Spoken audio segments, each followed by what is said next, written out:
మరణ శాసనం 2. జీవా మర్రి చెట్టు వద్ద ఉన్న రాతి పలక మీద ఊరి పేరు రాసి వెళ్లిపోవడంతో కొత్తలంక గ్రామస్తులు భయపడుతున్నారు. అప్పుడు రవి అడిగిన ప్రశ్నకు వీరయ్య సమాధానం చెబుతూ, ఒకప్పుడు జీవా ఇదే ఊర్లో మాతో పాటు కలిసి ఉండేవాడు. కాకపోతే తనకు దేవుడంటే నమ్మకం ఉండేది కాదు.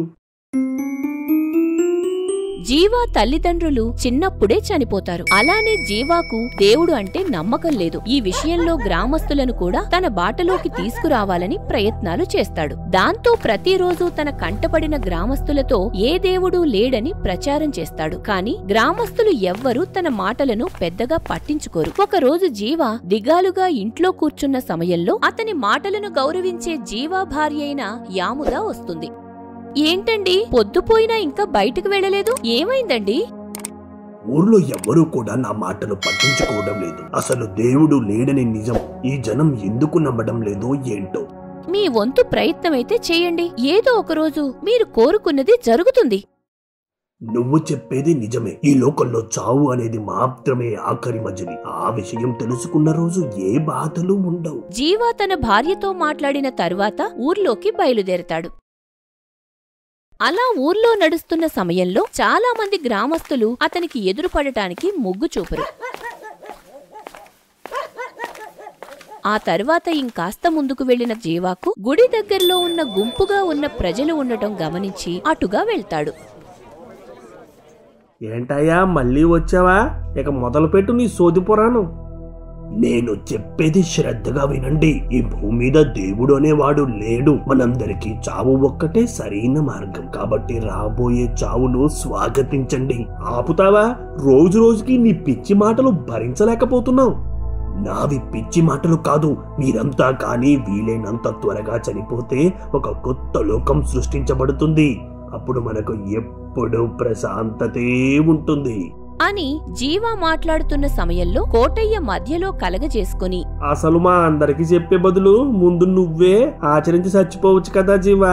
అలాగైనా ఈ ఊరికి పట్టిన శని వదులుతుంది. సరిగ్గా చెప్పావు కోటయ్య. అసలు వీడి అమ్మా నాన్నలు చనిపోయినప్పుడు కనీసం చుక్క కన్నీరు కూడా కార్చలేదు వీడు. పాపం వీడి బాధలు భరించలేకే వాళ్లే ప్రాణాలు తీసుకుని ఉంటారు. గ్రామస్తులు జీవాను మాటలు అనేసి పూజకు సమయం అవుతుందని వెళ్లిపోతారు. ఈ విధంగా కొన్ని రోజులు గడుస్తాయి. మరోవైపు గ్రామస్తుల మనస్సులు ఎలా మార్చాలా అని జీవా ఆలోచనలో పడతాడు. ఈ ఆలోచనలతో రాత్రిపూట సరిగ్గా నిద్రపోయేవాడు కాదు. అప్పుడు ఒక అమావాస్య రోజునాడు జీవా ఇంటి బయట ఉన్న సమయంలో అతని భార్య వస్తుంది. ఏమైందండి, ఎందుకలా ఉన్నారు? నాకు ఈ ఊర్లో ఉండాలని లేదు. అసలు ఒక్కరు కూడా నా మాటలు పట్టించుకోవడం లేదు. నన్ను ఒక పిచ్చివాడిలా చూస్తున్నారు. మీరు అందరి దగ్గరికి వెళ్లి చచ్చిపోమంటే ఎవరు మాత్రం మిమ్మల్ని పట్టించుకుంటారు? ఒకవేళ వాళ్లు గాని మీ మాటలు వినాలంటే వారంతా చెప్పినట్టు ముందు మీరు ఆచరించాలి. అలా భార్య మాట్లాడుతున్న సమయంలో జీవా ఆలోచనలో పడతాడు. ఏంటండి ఆలోచిస్తున్నారు? నువ్వు చెప్పేది నిజమే యాముదా. ఇప్పుడు నాకు ఏం చేయాలో బాగా అర్థమైంది. మీరు ఏమంటున్నారో అర్థం కాలేదు. ఆ సమయంలో జీవా ఒక విషయం గురించి తన భార్యతో చెబుతాడు. అప్పుడు యాముద ఒక క్షణం ఆలోచించుకుని సరేనని ఒప్పుకుంటుంది. ఆ తరువాత జీవా తన భార్యతో కలిసి ఊరి నడి మధ్యలోకి వెళ్తాడు. అప్పుడు జీవా తన భార్య గొంతును చంపేస్తాడు. అది చూసి గ్రామస్తులందరూ ఆశ్చర్యపోతారు. చూశారు కదా, మీ అందరి కోసం నేను ఆచరించాను.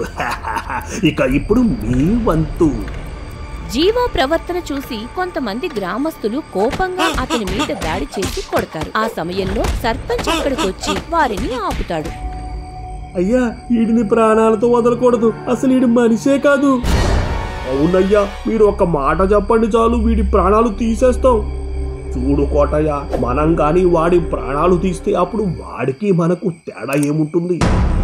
సరిగ్గా చెప్పారు సర్పంచ్ గారు. నాకు చావు అంటే భయం లేదు. దానికన్నా ముందు మీరంతా చనిపోతే చూడాలని ఆశగా ఉంది. ఆ తర్వాత నా అంతటా నేనే చనిపోతాను. చూసారా వాడి పగరుపోతు మాటలు? ఆ సమయంలో గ్రామస్తులు కోపంగా ఉంటారు. కాకపోతే సర్పంచ్ చెప్పడం వల్ల జీవాను ఏమీ చేయకుండా విడిచిపెడతారు. ఆ తరువాత జీవాను ఊరి నుండి తరిమేస్తారు. అలా జరిగింది మొత్తం సర్పంచ్ రవికి వివరిస్తాడు. ఆ సమయంలో జీవా గురించి విన్న రవి మొహంలో భయం కనపడుతుంది. అంటే ఇప్పుడు ఆ జీవ మనందరి ప్రాణాలు తీసేస్తారా? నువ్వేం భయపడకు రవి, ఈ సమస్యకు ఏదో ఒక దారి ఉంటుంది. కానీ మన దగ్గర అంత సమయం లేదు కదా వీరయ్య. రేపే అమావాస్య. ఒకవేళ రాతి పలక మీద ఉన్నది జరిగితే రేపు ఊరంతా నాశనమవుతుంది. ఒకవైపు కొత్తలంక గ్రామస్తులు రాబోయే ప్రమాదం గురించి తలుచుకుని కంగారు పడుతున్నారు. మరోవైపు రాతిపలక పరిసరాల్లో వీదురుగాలులు మొదలవుతాయి. ఆ తరువాత కొద్దిసేపటికి రాతిపలక నుండి దెయ్యం బయటికి విడుదలవుతుంది. అలా విడుదలైన దెయ్యం జీవా ఉన్న చోటుకి బయలుదేరుతుంది. ఇదంతా కొద్ది దూరం నుండి పూజారి చూసి ఆశ్చర్యపోతాడు. మరోవైపు గాల్లో ప్రయాణిస్తున్న దెయ్యం తాను చనిపోయిన తరువాత జరిగిన విషయాలను తలుచుకుంటుంది. అయ్యా, ఇప్పుడు ఈ శవాన్ని ఏం చేద్దాం? అసలు ఏ రోజు కూడా తన భర్త చేసింది తప్పు అని చెప్పలేదు. పైగా తన భర్తను గుడ్డిగా నమ్మి ఈ రోజు ప్రాణాలు కోల్పోయింది. కాబట్టి ఈ శవాన్ని ఊరికి దూరంగా జనసంచారం లేని చోట పడేయండి. సరిగ్గా చెప్పారు అయ్యగారు, మీరు చెప్పినట్టే చేస్తాం. ఆ రోజు యాముదా శవాన్ని దూరం తీసుకెళ్లి వదిలేస్తారు. ఆ తరువాత గ్రామస్తులు ప్రశాంతంగా తమ ఇళ్లల్లో నిద్రపోతారు. అప్పుడు ఒక పౌర్ణమి రోజునాడు దెయ్యంగా మారిన యాముద అడవి ప్రాంతంలో కోపంగా తిరుగుతున్న సమయంలో ఉన్నట్టుండి ఎవరో లాగేసినట్టు భూమిలోకి చొచ్చుకుని పోతుంది. అలా చొచ్చుకుని పోయిన దెయ్యం అనేది పాతాళ లోకంలో పడుతుంది. అప్పుడు వింతగా ఉన్న పరిసరాలు చూస్తూ దెయ్యం ముందుకి కదులుతుంది. పాతాళ లోకానికి స్వాగతం, సుస్వాగతం. ఆ సమయంలో దెయ్యానికి కేవలం పాతాళ భేతాళుడి స్వరం మాత్రమే వినపడుతుంది. అప్పుడు పాతాళ భేతాళుడు దెయ్యం గతం మొత్తం పూసగుచ్చినట్టు చెప్పడంతో ఆశ్చర్యపోతుంది. అసలు ఎవరు మీరు? ఇదంతా మీకెలా తెలుసు? నాకు ఇంకా చాలా విషయాలు తెలుసులే. ఈ చావుకు ప్రతీకారం తీర్చుకునే అవకాశం ఇస్తాను. నిజంగా అవకాశం ఇస్తారా? కానీ నేను ఒంటరిగా పని చెయ్యలేను. అందుకు నువ్వు నీ భర్త జాడను కనిపెట్టి సాయం అడుగు. త్వరలో భూలోకం మనలాంటి దుష్టులకు మాత్రమే సొంతమనే విధంగా మీ మరణకాండ ఉండాలి అని పాతాళ భేతాళుడు కొన్ని విషయాలు దెయ్యానికి వివరిస్తాడు. ఆ తరువాత దెయ్యం అక్కడి నుండి మాయమై తిరిగి భూలోకంలో ప్రత్యక్షమవుతుంది. అలా ప్రత్యక్షమైన దెయ్యం తన భర్త జాడ కోసం వెతుకులాట మొదలెడుతుంది. ఈ క్రమంలో 3 మాసాలు గడిచిపోతాయి. చివరిగా ఒక అమావాస్య రోజునాడు దెయ్యం తన భర్తను కనిపెడుతుంది. ఆ సమయంలో దెయ్యాన్ని చూడగానే జీవా మొదట్లో భయపడతాడు. ఆ తరువాత దెయ్యం రూపంలో ఉన్నది తన భార్య అని తెలిసి ఆశ్చర్యపోతాడు. అప్పుడు పాతాళ లోకంలో జరిగిన విషయాల గురించి భర్తకు వివరిస్తుంది. నువ్వు చెప్పింది నిజమేనా యాముదా? అవునండి. ఆ పాతాళ భేతాళుడు చెప్పినట్టు చేస్తే మీరు అనుకున్నది సాధించగలరు. అప్పుడు మనకు ఆ పాతాళ లోకంలో ఒక ప్రత్యేకమైన స్థానం కూడా దొరుకుతుంది. ఆ మాటలకు మొగ్గు చూపిన జీవ కొత్తలంక గ్రామానికి పయనమవుతాడు. అలా జరిగింది మొత్తం దెయ్యం తలుచుకుంటుంది. ఇంతలో జీవా వద్దకు దెయ్యం చేరుకుంటుంది. అప్పుడు రాతి పలకలో ఉండాల్సిన తన భార్య ఈ సమయంలో ఎందుకు వచ్చినట్టు అని జీవా ఆలోచనలో పడతాడు. నువ్వు రాతి పలక నుండి ఎందుకు బయటకు వచ్చావు? మన గురించి ఊరి ప్రజలకు తెలిసిపోయిందండి. నిన్న రాత్రి వాళ్ళు మిమ్మల్ని చూసుంటారు. తెలిస్తే మంచిదే కదా. అసలు వాళ్ళందరి చావుకు కారణమేంటో అర్థమవుతుంది. అలాగైతే రేపటి మరణ శాసనంలో ఏ మార్పు లేదు కదా? ఏ మార్పు లేదు యాముదా. రేపు అమావాస్య చివరి ఘడియల్లో ఎలాగైనా ఊరి మొత్తాన్ని నాశనం చెయ్యాలి. ఈ విషయంలో ఏ పొరపాటు జరగకూడదు. జీవా మాట్లాడడం పూర్తయిన తరువాత దెయ్యం అక్కడి నుండి వెళ్లిపోతుంది. మరోవైపు గుడి పూజారి హడావిడిగా వెళ్లి గ్రామ సర్పంచ్ ను కలుస్తారు. ఆ సమయంలో తాను చూసిన విషయం గురించి సర్పంచ్ కి వివరించడంతో అతను మరింత కంగారు పడతాడు. అయ్యో భగవంతుడా, ఈ సమస్య మరింత పెద్దదయ్యేలా ఉంది. మీరేం దిగులు పడకండి సర్పంచ్ గారు. ఈ సమస్యను పరిష్కరించడం కోసం ఒకరు రాబోతున్నారు. అవునా? ఎవరు పూజారి గారు? అధీరా. నువ్వు నీ భార్యను ప్రమాదం ఉన్న చోటలో విడిచిపెట్టి వచ్చావు. నీకు భయంగా లేదా రాఘవా?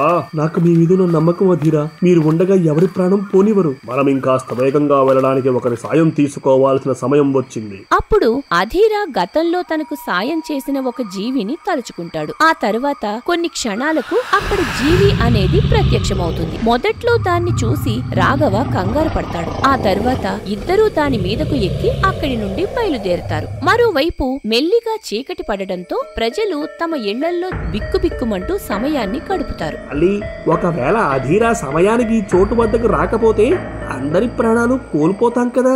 మీరలాంటి అనుమానాలేవి పెట్టుకోకండి పూజారి గారు. నేనీ రోజు ప్రాణాలతో ఉన్నానంటే కారణం ఆయనే అని రాఘవ భార్య తనకు దెయ్యం పట్టిన సంగతి గురించి చెబుతుంది. ఒకరోజు పద్మ తన ఇంట్లో ఒంటరిగా ఉన్న సమయంలో బయట నుండి ఏవో వింత అరుపులు వినిపిస్తాయి. అప్పుడు ఇంట్లో నుండి బయటకు వచ్చిన పద్మకు కొద్ది దూరాన చీకట్లో ఎవరో తనని చూస్తున్నట్టు అనిపిస్తుంది. ఆ సమయంలో మెల్లిగా అటువైపు అడుగులు వేస్తుంది. ఇంతలో ఉన్నట్టుండి ఒక దెయ్యం చీకట్లో నుండి ముందుకొస్తుంది. ఆ దెయ్యాన్ని చూడగానే భయంతో అక్కడి నుండి పారిపోతుంది. అలా ఇంట్లోకి పారిపోయిన పద్మకు ఎవరిని సాయానికి పిలవాలో అర్థం కాదు. ఇప్పుడు ఏం చెయ్యాలి? అసలు ఆ భయంకర రూపం ఏంటి? పద్మ కంగారు పడుతున్న సమయంలో కూని రాగాలు వినిపిస్తాయి. ఆ తర్వాత కాసేపటికి దెయ్యం గదిలో ప్రత్యక్షమై భయంతో వణికిపోతున్న పద్మ శరీరంలోనికి ప్రవేశిస్తుంది.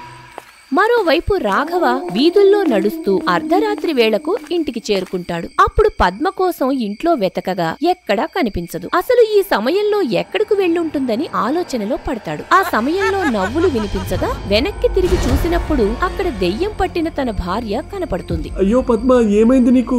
దెయ్యం పట్టిన పద్మ కోపంగా తన మీదకు రావడంతో రాఘవ భయంతో అక్కడి నుండి పారిపోతాడు. ఆ రోజు నుండి దెయ్యం పట్టిన పద్మ అదే ఇంట్లో రోజంతా ఏడుస్తూ ఉంటుంది. అలానే రాఘవ ఏం చెయ్యాలా అని నిస్సహాయ స్థితిలో ఇంటి బయట ఉంటాడు. అదే విధంగా తనని తాను గాయపరుచుకోవడం ద్వారా పద్మ శరీరంలో ఉన్న దెయ్యం సంతోషపడుతుంది. మరి తర్వాత ఏం జరిగింది తల్లి? నేను ఒక వారం రోజుల పాటు దెయ్యం చేత బాధించబడ్డాను. ఆ తర్వాత మా ఆయన అధీరా గురించి తెలుసుకుని ఇంటికి రప్పించారు అని జరిగింది మొత్తం పూజారికి వివరిస్తుంది. మరుసటి రోజు అమావాస్య రానే వస్తుంది. అప్పుడు గ్రామస్తులు అధీరా రాక కోసం ఎదురు చూస్తున్నారు. మరోవైపు కొంతమంది గ్రామస్తులు రాతి పలకను తొలగించే క్రమంలో గుణపాలు, సుత్తులు లాంటివి తీసుకుని ఉపయోగిస్తారు. ఆ సమయంలో రాతి పలక మీద చిన్న బీట కూడా వాటిల్లదు. అరే, మనం ఎన్ని విధాలుగా ప్రయత్నించినా రాతి పలకను తొలగించలేకపోతున్నాం. అలాగైతే మనం ఈ రాత్రికి చావలసిందేనా? నువ్వేం కంగారు పడకురా. మనం వీలైనంత త్వరగా ఈ ఊరు వదిలి వెళ్లిపోతే ప్రాణాలతో బయటపడొచ్చు. ఏమంటావు? ప్రస్తుత పరిస్థితుల్లో అదే సరైన పని. కనీసం మనమైన ప్రాణాలతో ఉంటాం. అలా ఇద్దరు స్నేహితులు మాట్లాడుకున్న తరువాత ఇళ్లకు చేరుకుని తమ వాళ్లతో కలిసి కట్టుబట్టలతో అక్కడి నుండి బయలుదేరతారు. సరిగ్గా వారంతా పొలిమేర దాటి వెళ్లే సమయానికి అడ్డుగా ఏదో ఉన్నట్టు ముందుకు వెళ్లలేకపోతారు. దాంతో వారికి అక్కడ ఏం జరుగుతుందో అర్థం కాదు. అప్పుడు చివరిగా వారికి తెలిసే విషయం ఏమిటంటే ఈ చోటు నుండి తప్పించుకునే అన్ని దారులు మూసుకునిపోయాయి. ఈ రాత్రి అద్భుతంగా ఉండబోతోంది. దెయ్యం ఆ చోటు నుండి మాయమై ఊరి నడి మధ్యలోకి వస్తుంది. కొద్దిసేపటికి జీవా కూడా ఆ చోటు వద్దకు చేరుకుంటాడు. అప్పుడు జీవా ఒక పుర్రెల దండని దెయ్యానికి ధరింపచేస్తాడు. ఆ తర్వాత జంతువుల రక్తంతో నిండిన సీసా ఒకటి దెయ్యానికి అందించగా దెయ్యం ఆ రక్తాన్ని ఇష్టంగా తాగుతుంది. అప్పుడు వారిద్దరికీ ఒక స్వరం వినపడుతుంది. నేను పాతాళ భేతాళుడిని. ఈ మారణ హోమం తర్వాత నా లోకంలో మీకు శాశ్వత స్థానం లభిస్తుంది. నేను కూడా ఆ క్షణం కోసమే ఎదురు చూస్తున్నాను బేతాళ. మరో అర్ధ గడియ సమయంలో ఈ ఊరిని నాశనం చేసిన దర్శనం కోసం వేచి ఉండండి.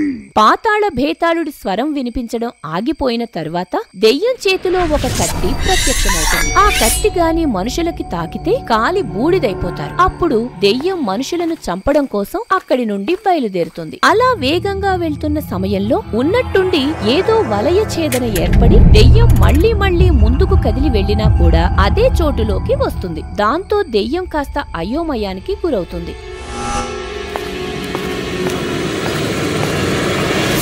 నా గురించి తెలియక అడ్డుకున్నావా లేదా తెలుసుకొని అడ్డుకుంటున్నావా? నువ్వు ఏదో మోక్షాన్ని ప్రసాదిస్తున్నావట కదా, అదేదో కళ్ళారా చూద్దామని వచ్చాను.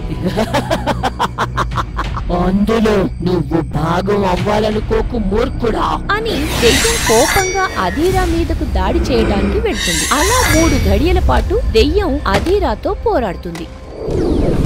మరోవైపు జీవాకు ఏదో అనుమానం కలగడంతో దెయ్యం ఉన్న చోటుకి బయలుదేరతాడు. అప్పుడు వీధుల్లో నడుస్తున్న జీవాకు ప్రస్తుతం ఊర్లో ఒక్కరి ప్రాణం కూడా పోలేదని అర్థమవుతుంది. ఇంతలో దెయ్యం ఉన్న చోటుకి చేరుకునేసరికి అధీరా దెయ్యాన్ని తన శక్తితో బంధిస్తాడు. నా భార్యను ఏం చేస్తున్నావు మూర్ఖుడా? నాకు శ్రమ కలిగించకుండా నువ్వేదురు పడ్డావు జీవా. నువ్వు కోరి కోరి ప్రమాదాన్ని కొని తెచ్చుకోకు. మా వెనక ఉండి నడిపిస్తున్న పాతాళ భేతాళుడికి ఈ విషయం గాని తెలిస్తే నీ ప్రాణాలు గాల్లో కలిసిపోతాయి. ఆ పాతాళ భేతాళుడు స్వయంగా వచ్చి ఏమీ చెయ్యలేక మీలాంటి వాళ్ళను పావులుగా ఉపయోగించుకుంటున్నాడురా. మరోవైపు రాఘవ గుడి పూజారి వద్దకు చేరుకుని అన్ని విషయాలు చెబుతాడు. ఆ సమయంలో అధీరా చెప్పిన ఏదో విషయం చెప్పగా పూజారి తన ఇంటి నుండి రాఘవతో కలిసి బయలుదేరతాడు. అప్పుడు లింగాన్ని పూజించే పవిత్ర జలం మరియు బూడిదను తీసుకుంటారు. ఆ తరువాత రాతి పలక ఉన్న చోటుకి చేరుకుని అధీరా చెప్పిన విధంగా బూడిదను పోసి పవిత్ర జలం చల్లుతాడు. అప్పుడు బందీగా ఉన్న దెయ్యం నొప్పితో అరుస్తుంది. నా భార్యకు ఏమవుతుంది? ఇంకాసేపట్లో మీ ఇద్దరి కథలు ముగించబోతున్నా. ఈ మూర్ఖపు ప్రజల కోసం ఇదంతా చేస్తున్నావా? మర్యాదగా నా భార్యను విడిచిపెట్టు అని జీవా కోపంగా అధీరా వైపు వస్తున్న సమయంలో అధీరా తన శక్తితో వాళ్ళని రాతి పలక ఉన్న చోటు వద్దకు తరలిస్తాడు. అదే సమయంలో తల భాగం మినహా మిగిలిన శరీరం రాతిలాగా మార్చేస్తాడు. అప్పుడు జీవ అయోమయానికి గురవుతాడు. అలానే పూజారి రాతి పలక వద్ద పూర్తిగా బూడిదను చల్లిన తర్వాత అధీరాతో పని పూర్తి అయినట్టు చెబుతాడు. నీ ఆలోచన ధోరణి చాలా తప్పు జీవా. అందుకు నువ్వు మూల్యం చెల్లించాల్సిందే. నాకు మనిషి ప్రాణం అంటే లెక్కలేదు. ఈ క్షణం నా ప్రాణం పోయినా నేనేం పట్టించుకోను. కానీ ఏదో ఒక రోజు పాతాళ భేతాళుడు వచ్చి ఈ లోకాన్ని పాలిస్తాడు. అన్నిటికీ కాలమే సమాధానమిస్తుంది జీవా. అధీరా తన శక్తితో దెయ్యాన్ని రాతి పలకలోకి పంపిస్తాడు. ఆ సమయంలో భూమి దద్దరిల్లేలా అరుపులు అనేవి వినిపిస్తాయి. అప్పుడు రాతిలాగా మారిన జీవా చుట్టూ వెలుగుతున్న కాగడాలను అధీరా సృష్టిస్తాడు. అలా మంత్రాలు చదివిన కాసేపటికి వెలుగుతున్న కాగడాలు అనేవి భూమిలోకి చొచ్చుకొని పోతాయి. అప్పుడు ఒక్క క్షణం చుట్టూ పొగ అలుముకొని మాయమైపోతుంది. అందరికీ మరణ శాసనం రాసే నువ్వు నీ మరణ శాసనం ఊహించలేకపోయావు కదా. ఆ సమయంలో జీవా మౌనంగా ఉంటాడు. ఇంతలో ఉన్నట్టుండి గుడిగంట శబ్దాలు వినిపిస్తాయి. ఆ శబ్దాన్ని జీవా భరించలేకపోతాడు. చివరిగా అధీరా ఒక త్రిశూలం సృష్టించి జీవా తలను వేరు చేస్తాడు. అప్పుడు మిగిలిన రాతి శరీరం అనేది నాశనం అవుతుంది. అలానే రాతి పలకను త్రిశూలం తాకడంతో ముక్కలైపోతుంది. నీకు ఏ విధంగా కృతజ్ఞతలు చెప్పాలో తెలియడం లేదు అధీరా. మరేం పర్లేదు, ఇది ఆ పరమశివుని ఆజ్ఞగా భావిస్తున్నా. ఇకపై మీకు ఏ సమస్య ఉండదు. అధీరా మాటలకు పూజారి ఎంతగానో సంతోషిస్తారు. ఆ తర్వాత గ్రామస్తులను కలిసి విషయమంతా చెప్పడంతో కాస్త ఊపిరి పీల్చుకుంటారు. అలా వచ్చిన పని పూర్తి అవ్వడంతో తిరిగి తన చోటుకి పయనమవుతాడు. అదే విధంగా గ్రామస్తులు తిరిగి మళ్లీ శివాలయానికి వెళ్లటం మొదలు పెడతారు. దానితో శివునికి మళ్లీ పూర్వ వైభవం వస్తుంది.